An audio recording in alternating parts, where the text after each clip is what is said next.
Hey, why haven't you given me any money this month? Do you have any idea how much I need to spend?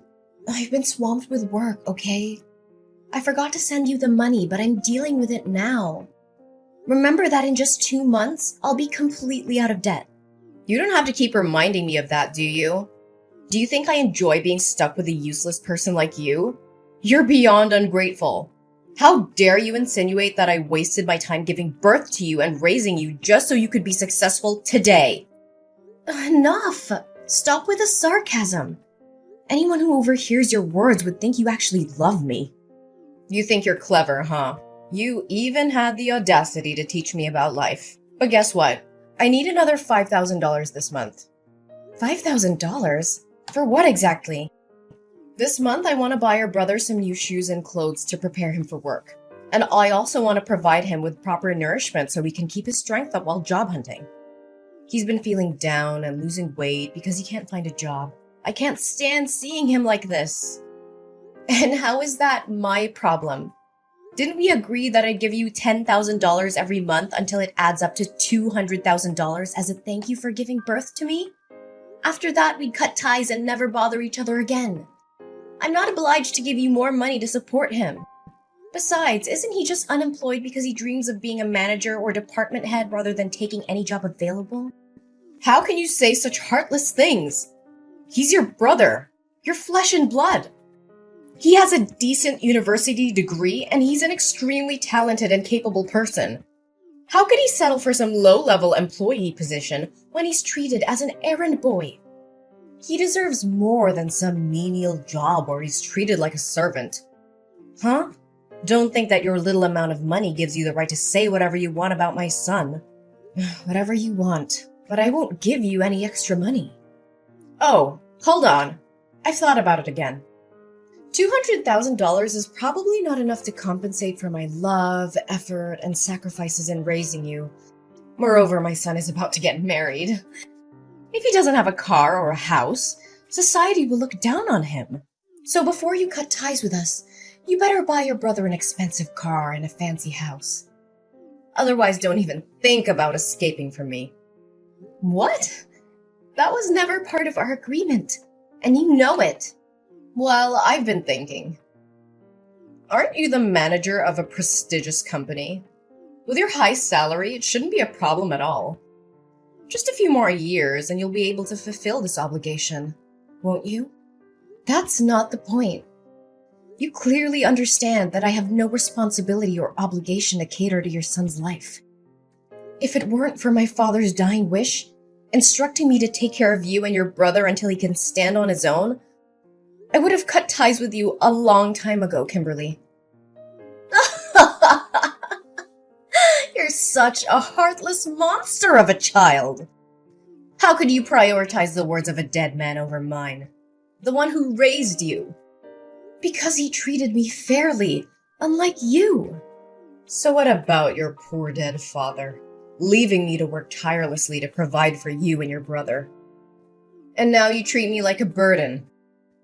Kim, don't you feel any shame when you claim to have taken care of me? Have you ever treated me to a decent meal or shown me the love a mother should? No, you treated me like a servant. Don't forget how cruelly you treated me. Ugh, why bring up the past? I did what I did to toughen you up, to teach you how to survive in this world. It was all for your own good. Haven't you always listened to your father? Then obey his wish. Give me money, take care of us, and provide for my son and me for the rest of our lives. Dad said, until your brother comes of age. He's already 25 years old now. When will he finally grow up and take responsibility for himself? I don't care about that. You're my daughter, and you will do as I say. You will take care of my son and help him live a comfortable life. And if you can't buy him a house and a car, why don't you use your position as the head of the department to get him a job in your company? You can't let him struggle in this cruel society, can you? Hey, are you kidding me? This is absurd. I won't use my professional position to indulge in your unrealistic demands. I don't have time to joke with you. You have such a prestigious position, yet you can't even secure a job for your own brother? You're completely useless. This is not how it works. This is a professional environment, not a favor bank. Besides, your son lacks the qualifications and work experience necessary for the position. The recruitment process is rigorous, and I can't just hand him a job. But he's exhausted from his job search.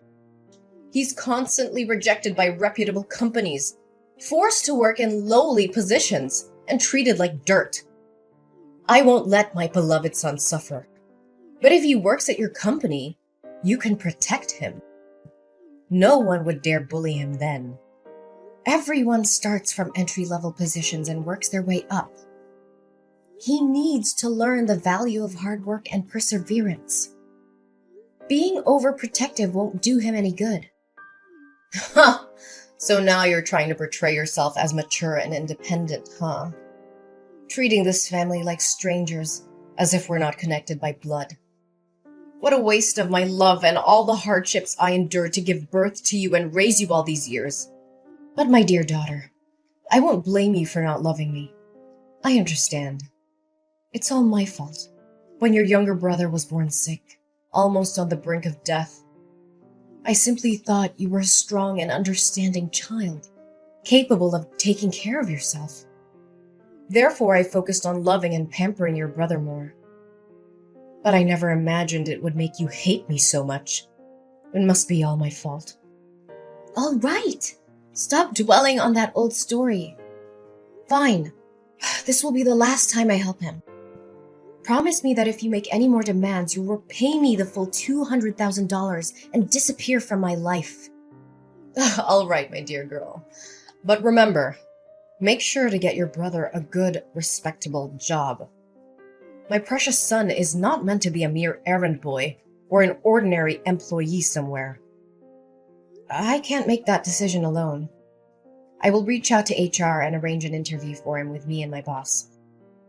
If he passes the interview, he will be assigned a suitable position based on his abilities. That's the best I can do. That's acceptable. As long as you're there to protect him, no one will dare to bully him. Make sure to tell him not to reveal our sibling relationship at work. I don't want others to make assumptions. I'm sure you also don't want your son to be labeled as incompetent and useless relying on his sister to secure him a job, right? Fine, don't worry about it. Oh, I'm thrilled to hear that my son is finally going to have a job. I need to make preparations for him. Hey, Kim. Do you know where James is? I can't get in touch with him. Did that jerk run away after causing all this trouble? Why are you using such harsh words to scold him? Can't you see how scared he must be? He didn't want things to turn out like this. He did it for the sake of our family. As his older sister, shouldn't you try to comfort him and find a resolution instead of berating him? What? So you already know what happened and yet you're still defending him? James might have to go to jail and pay double the contract value, which amounts to $1 million. And I could also be held accountable and face an investigation. Why would anyone want that? It's just a stroke of bad luck. Besides, it's not as catastrophic as you're making it out to be. You just need to compensate the company for the contract, and everything will be fine. Do you think it's that simple? James colluded with the construction material suppliers, replacing the materials my company purchased with cheaper, lower quality ones and pocketing the price difference. He was in charge of procuring materials for this construction project. If it weren't for a surprise inspection conducted by the corporation today, it would have been difficult to uncover his deceit because he always knew my inspection schedule and could easily prepare in advance. Do you realize that building a structure with substandard materials can lead to serious incidents and damage my company's reputation like this?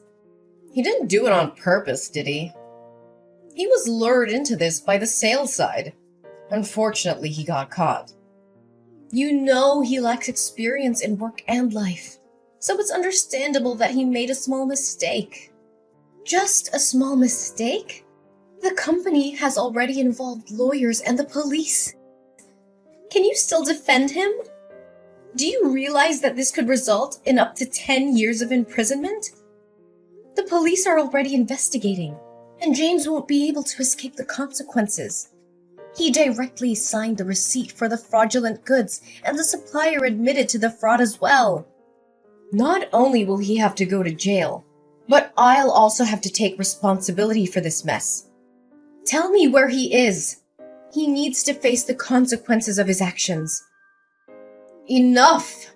It has come to this point, and you have to find a solution instead of placing all the blame on your brother like that.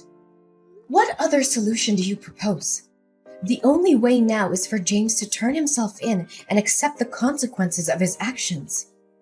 But remember, this is his responsibility, and I won't beg for him. Ariana, my dear daughter, I know you love your brother and me. You've always done everything for our family, right? But I'm running out of options. It's beyond my capability to fix this. Actually, there is still one way. Since you're James's boss, if you take the blame for this, the severity of the crime will be lessened for him, right? What are you suggesting? I mean, if you collude with the seller, steal money for materials, and then manipulate the orders to make James unknowingly become an accomplice, your crime will be seen as less serious. I think your sentence could be reduced by half. So you would only have to go to jail for 5 years, and my son would only need to pay a fine. What? Are you asking me to plead guilty for James and go to jail on his behalf? Exactly. He's your brother, and it's only natural for you to help him. Besides, what's the harm? What's the harm? My goodness. My only mistake was placing my trust in the wrong place.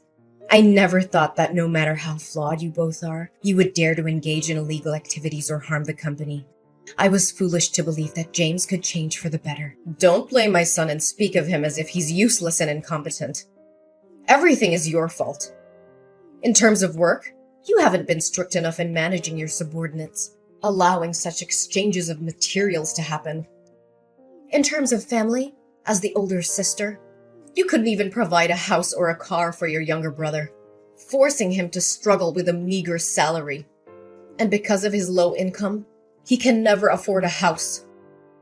So I suggest he find a quicker way to earn more money. So, all of this is your fault, and now you have to take responsibility for it. What?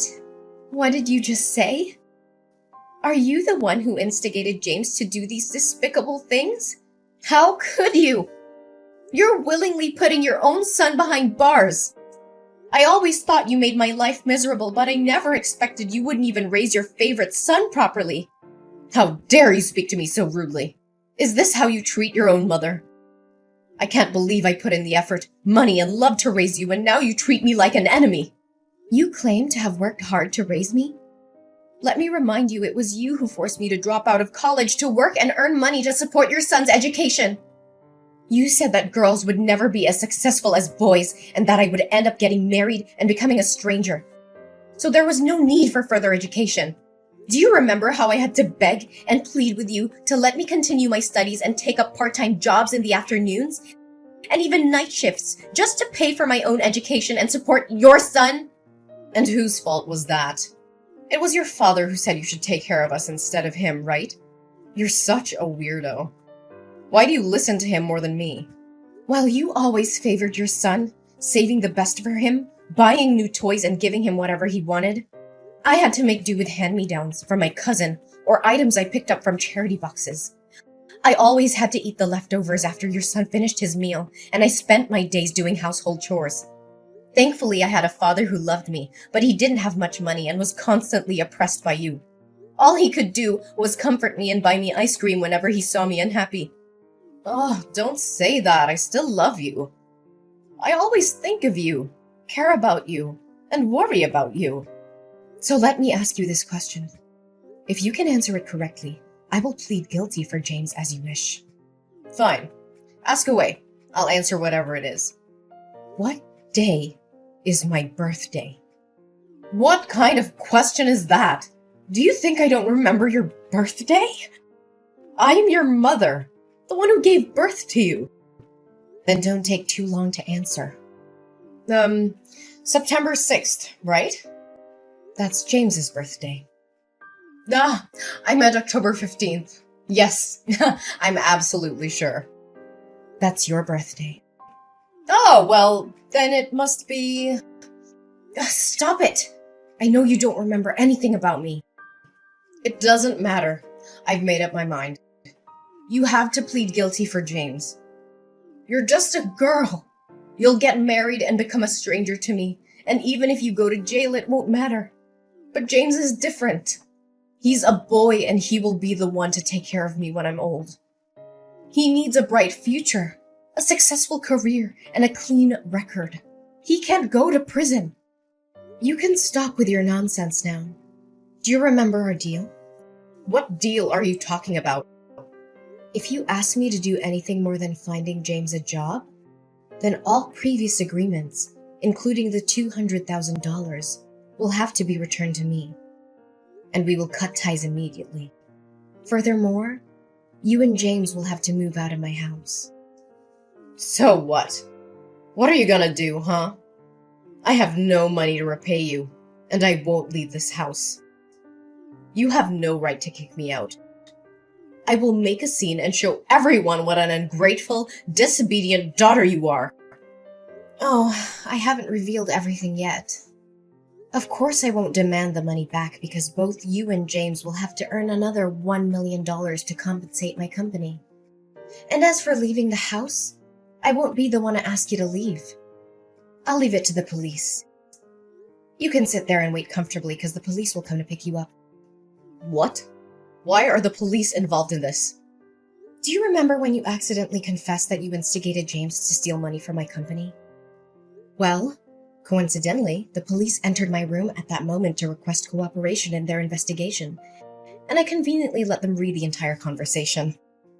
So, Kimberly, what am I supposed to do now? I can't plead guilty for your son, whether you like it or not. But here's some good news for you. You'll be able to accompany James in jail and not have to worry about accommodation and food for the next... let's say at least 5 years.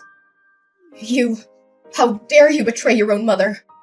Ariana, you can't do this to me! But we already cut ties. No. It's much deeper than that, Kimberly. From this moment forward, I declare that you are no longer my mother. I refuse to be associated with someone who is willing to sacrifice ethics, integrity, and the well-being of others for personal gain. Our DNA may be the same, but our values and principles couldn't be more different. How can you say such things? We're family, Ariana. You can't just disown me like that. Family is supposed to be a source of love, support, and trust. But you've shown time and time again that you're willing to betray those ideals. I won't allow myself to be dragged down by your immoral actions any longer. I choose to surround myself with people who uplift and inspire me, not those who bring me down. Ariana, please, I'm begging you to help me. I know I've made terrible mistakes, but I genuinely love you more than anyone, even more than James. You're my daughter, and my heart aches at the thought of losing you. Begging for help now, Kimberly? After all that's happened? It's quite ironic that you claim to love me more than James. Your words hold no weight when your actions have shown a different story. Ariana, please, I'm begging you to listen. I know I've made mistakes, but deep down, my love for you has always been greater than anything. Please, Ariana, I'm on my knees begging you. Don't turn your back on me. You're my daughter, my flesh and blood. Kimberly, love is not a bargaining chip or a means to escape the consequences of your actions. I need to prioritize my own well-being and the well-being of others. I'm sorry, but I can't be the one to save you from this. It's time for me to move forward without you. So here's how things turned out in the end. Kimberly and James, well, they didn't get off easy. The judge threw the book at them and sentenced them to a solid stretch in jail. James got slapped with a 10-year sentence, while his dear old mom, Kimberly, got a solid 8 years. Ouch. As for me, well, I managed to dodge that bullet. The investigation cleared my name, and I was found innocent of any involvement in their shady schemes. Can I get a hallelujah? It was a huge relief, let me tell you. No bars for this gal. But you know what? I decided it was time to make a fresh start. I couldn't stay in that house anymore, with all the memories of deceit and betrayal lingering in the air. So I packed my bags, sold that place, and bid farewell to that chapter of my life. Good riddance. I landed in a new town, ready to hit the reset button. And guess what? Fate had a little surprise in store for me. I met someone special, someone who saw past the scars and the baggage I carried. They loved me for me, flaws and all. Talk about a breath of fresh air. Together, we embarked on this crazy journey called life. We laughed, we cried, and we built something beautiful. It's amazing what can happen when you let go of the past and open yourself up to new possibilities. Love found its way into my heart, and I couldn't be happier. So here I am, sipping my coffee and reflecting on how life can throw curveballs at you. But hey, I made it through. I'm stronger, wiser, and surrounded by love. The darkness may have tried to bring me down, but I emerged victorious, ready to embrace the future with open arms. Here's to new beginnings and writing our own happy endings. Cheers!